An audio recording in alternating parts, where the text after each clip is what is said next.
Далее Михаил Яровой просит вас прокомментировать следующее. 13 февраля Трамп в телефонном разговоре с Путиным предложил свою помощь в расследовании катастрофы Ан-148 в Подмосковье. Глобальные элиты продолжают сдавать кадровые ресурсы страновиков США в России в рамках выполнения собственной задачи сохранения Путина в должности главы государства и сохранения устойчивости страны? Да, это точно. И вот здесь все обстоит гораздо интереснее и шире, нежели это просто с нашим Ан-148. Дело в том, что в принципе о том, что мы ожидали какой-то такой гадости, говорит тот факт, что непосредственно перед этим был приостановлен и перенесен запуск ракеты «Союз». Вот. Как все специалисты оценили, очень странный перенос, что-то там все объяснения этого переноса не устраивают, что он другой. Но дело в том, что был ожидаем удар отсюда. А вот удар в другом направлении, он был не так ожидаем. И, соответственно, этому, судя по всему, было перехвачено управление самолетом, и поэтому летчики уже ничего не могли сделать. Им и датчики выводили то, что нужно, имеется в виду тем, кто перехватил управление этим самолетом. Так вот, нужно отметить следующую вещь. Сразу после этого Путин отменил свой перелет в Сочи. Сразу. Вот. То есть он реально понимал опасность, что еще не все закончено и не все решено. И он был абсолютно прав, потому что следом последовала катастрофа регионального самолета в Иране, где тоже очень странная катастрофа, и, судя по всему, тоже было перехвачено управление этим самолетом. Вот. Ну а под это дело сливают, что он там когда-то у него была техническая неисправность и все прочее. Дело в том, что противостояние глобальной и страновой элиты очень и очень серьезное. Но страновики играют по принципу «слышал звон, да не знают, где он». И положение Трампа в Соединенных Штатах очень серьезное. Без опоры на Россию Трампу выстоять будет очень сложно. Почему без опоры на Россию? А потому что нужно сейчас неявным порядком перевести ряд процессов управления в мире с Соединенных Штатов на Россию. Потому что только Россия сможет обеспечить это управление, не Китай и уж тем более не Иран. И страновики против Трампа воюют очень и очень серьезно. Все, наверное, слышали про расстрел в школе школьников. В Флориде. Да, это событие вроде бы как уже рядовое, что он первый, что он последний. Не первый и не последний, но в ряду всех расстрелов в школе он выделяется. Выделяется двумя параметрами. Первое. 13 февраля Трамп назначил главой Агентства национальной безопасности США генерала Накасона. Сменил. А уже ночью у АНБ произошла странная перестрелка, о которой известно только одно, что 3 человек увезли на скорой помощи. Больше об этой перестрелке неизвестно ничего.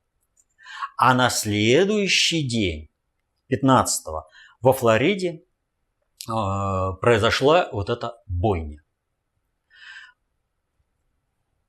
Мы знаем о том, что резиденция Трампа Мар-а-Лаго находится тоже во Флориде. И по странному стечению обстоятельств всего лишь в 40 минутах езды от городка Паркленд. Достаточно близко. Вот. А что произошло там, по сути? Если посмотреть все сообщения о том, что там произошло, то выясняется, что вот этот вот бывший ученик, которого объявили в том, что он расстрелял своих школьников, вот, весьма странно как бы себя вел в день задержания. Вообще, с чего взяли, что этот ученик расстрелял школьников? А все очень просто. В школу зашел некто в бронежилете и в противогазе и начал расстреливать школьников. И что это именно вот этот человек расстрелял, определили по одежде, на которую был надет этот бронежилет. То есть он бронежилет скинул, он смешался с толпой, и он ушел. И вот его нашли по этой футболке. Он мотался из одного торгового заведения в другое торговое заведение. И больше было похоже, что он ждет кого-то. Он приехал на такси, вот, у него все это прозрачно, и он там путешествовал. Его задержали. Какие доказательства есть того, что он является вот этим самым? Никаких, кроме того, что он сам признал. Что он сказал, что он убил этих школьников. То есть признание является царицей доказательств. То, за что у нас в сталинские времена наказывали и Лаврентий Павлович Берия, и Вышинский прокурор Януаревич. Вот. Вышинский, он, которому приписывают эту фразу, что царица доказательств, это, признание обвиняемого является царицей доказательств, он на самом деле говорил, что вот это для советской прокуратуры не может быть вообще руководством действия. А тот, кто руководствуется этим, будет как враг народа наказан. А все перевернули и сказали, что типа это он требовал. На самом деле все наоборот. А вот для Соединенных Штатов признание является царицей доказательств. То есть, по сути, что было сделано? Был выбран человек с определенным психотипом, с определенной биографией подходящей, который совершил определенные действия, его вызвали в определенное место. А ведь он, чтобы там кружиться и ждать, он не прятался, он ждал кого-то, вот судя по его поведению. Вот. Он должен был кому-то звонить, и кто-то ему говорил: будь в этом месте, будь в этом месте. И в это место приехали, его нашли, арестовали и все прочее. А почему он признался? Ну, надо спрашивать адвоката и тех, кто с ним работает. То есть, фактически, нам подсунули очередного Ли Харви Освальда.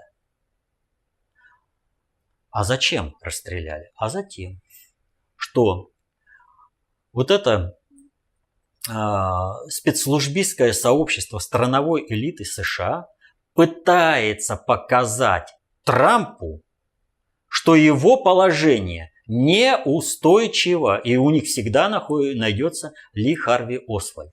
Они устроили: вот ты назначил нового главу ВНБ, там перестрелка. Ты живешь здесь, ты планируешь сюда приехать, у тебя здесь массовое убийство.